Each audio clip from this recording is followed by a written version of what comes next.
Hello there and welcome to my Money Glitch Road to Glory episode 17. I'm really sorry this video took so long to come out, but I really hope you enjoy it, and if you do, make sure you hit that like button below and let's do this.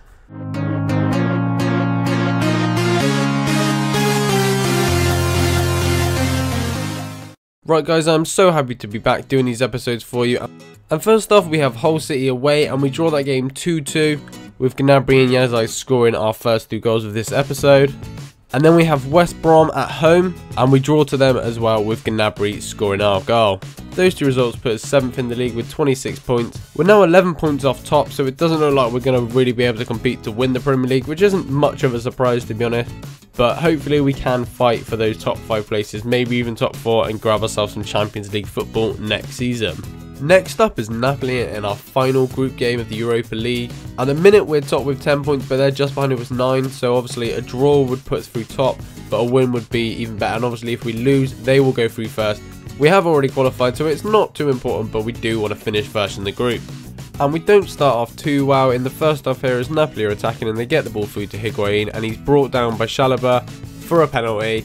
The referee gives it. It's a pretty harsh decision to be honest, as you'll see in a second. He kind of just goes to shoot, kicks us, which I don't really know what we're supposed to do about that, but they do give a penalty, and it's Higuain who steps up to take it as well. Can scuff it, save the day for us here early on in this game.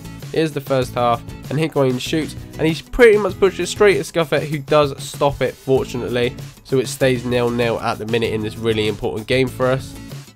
Napoli are then attacking again, and they get the ball here, but we're able to steal it off them, and they pick it up again, coming down that left wing, crossing one in. We try a clearance, and they get it back out, they then head it, hit the post, and we are able to then clear it this time. Luckily, we got away with one there after a little bit of sloppy defending. We're then able to set up this counter-attack in just gone the 70th minute, getting it through here to Berahino, who's able to get it through then, and then we cut it open, get it over to the right wing nice and quickly, but we're not able to finish it with Gnabry, and they get it out for a throw-in. That was one of our best attacks in the game, but then this one came along, and we're able to just work it, chip one through there, they head it back out to us, we then get it wide again, into the box, come round and then shoot, but it's pretty far wide in the end to be honest. Napoli are then late on attacking, they whip one in here, straight through, we're able to clear it out and the referee does blow for full time, so it was a pretty boring game in the end, 0-0, but that's absolutely fine for us, as I said before, we were on 10 points, they were on 9, so that puts us on 11, them on 10, we're top of the group, we're going through first, which is absolutely awesome.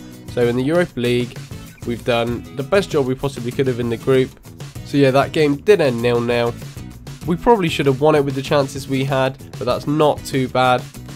And as you can see there, we have gone through top of the group, so we should be facing an easier opponent than we would have if we came in second, but you never know. I mean, it is the Europa League, there's a lot of good teams in this competition. And it sweetens it just a little bit more when the board gives us just over 2 million for getting through to this stage, which is pretty awesome, especially when you see that the transfer window is coming up very, very soon. And next up for us in the Premier League is Newcastle away, and we draw that game 2-2 with Berahino getting both of our goals. And then we play QPR at home, and we finally get back to winning ways with a 1-0 win, and this time Talisman scores the goal for us. For some reason we then have the reverse fixture against Newcastle again, and this time we're home obviously, and we draw to them again 1-1 with Talisman scoring and Yanezai getting injured. And at this point in the season is when we're going through to the transfer window. So looking at the team now, it's pretty decent, but we've got a few areas we're going to look to improve in. Obviously Yanezai is injured at the minute, but the squad is looking really good. So yeah, hopefully we can bring in some more reinforcements, maybe a centre back and maybe a left and right back if there is one in the market at the minute. But before we're able to do any business, we've got West Brom to play, and we beat them 2-0 away. Yanezai and Berahino scoring both of our goals. And then we have Sheffield United away in the FA Cup, and we sim it and we win that one 2-1 with Berahino and Ibe getting the goals this time. And then it's taken a while for us to get some deals sorted out for some players, so we've got Hull at home and we win that game 3-0 with Berahino scoring twice and Talisman scoring. Berahino is in a lot of form right now, enough form to move us up to 5th in the league with 37 points. That's quite far away from United, who are leading, but that is keeping us in contention for those Champions League spots, which we're hopefully going to nail down. And unfortunately, that form has brought in a lot of attention, and we were given this offer from Benfica of 16.5 million for Cedro Berahino, and we just couldn't turn that down, and he does go and sell, and they allocate us 14 million for that, which leaves us with about 19 million to go out and buy some players. So obviously we will look to do that. Obviously it's sad to see Cedro leave the club, as he is one of our best players right now, but for that amount of money we couldn't turn it down, and it is going to allow us to go and sign some new players. But first we have to play Everton, and we are at home, and it was a pretty boring game, and it ended 0-0.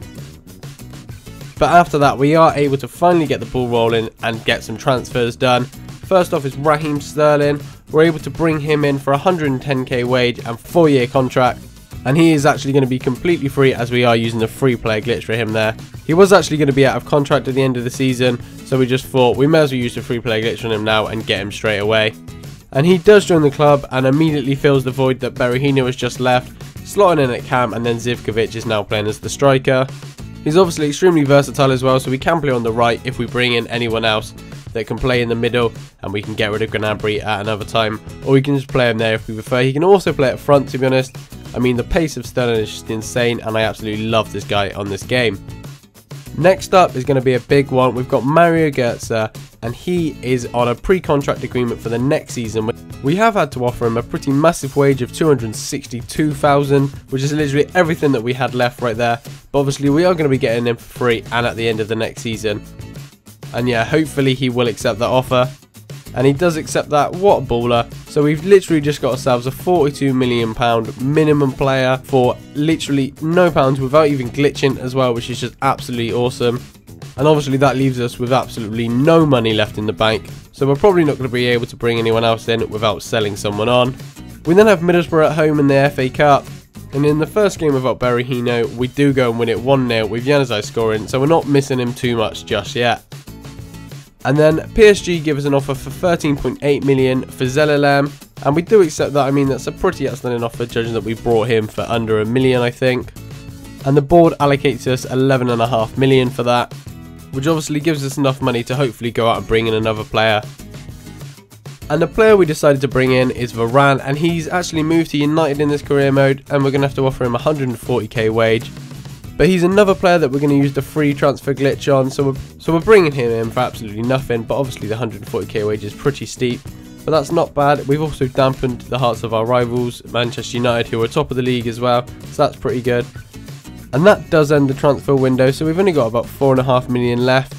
But we weren't able to bring in any other players that were really going to improve the squad too much, so we didn't bother. And that leaves us with this squad. So we obviously still got Scuffet in goal, Ike at left back, Zuma 81 centre back, Varane, who's just come in and is now captain, 85 rated at the back. The best player in the squad and the best player we've ever had, obviously, until Götze arrives, and then Bellerin at right back. Januzaj at left mid, who's so close to coming in 80, Talisman at left centre mid, and Halovic at right centre mid, both 78 players there. A pretty solid midfield, and then Gnabry 78 at right mid, and then Sterling playing the more advanced midfield role as centre attack, 82 rated, obviously got him for free as well. What a signing, pretty happy with that. And then we've got Zivkovic leading the line up top. So we've got no complaints with the team at the minute. Obviously Berahino and Zelalem leaving. One of them was just a bench player, one of them was our best player, but we had to let him go to bring in players such as these. And we've also brought in Götze for next season, which is just absolutely awesome. And yeah, that does bring this episode to an end. Thank you so much for watching this video, and I really hope you have enjoyed it. If you want to go ahead and watch the next episode, you can do that by either clicking on the annotation on the screen or following the link in the description when it's up. That will obviously be episode 18. And yeah, I'm sorry that these videos haven't been out for quite a while, but as you can probably tell by the sound of my voice, that I have been a little bit ill and I'm still recovering over it. But I will attempt to get a load of these episodes out for you in the next week. And yeah, make sure you give this video a like if you have enjoyed it, comment anything you want below, and also just hype up about the Mario Götze signing. I'm looking forward to playing with him in this team so much.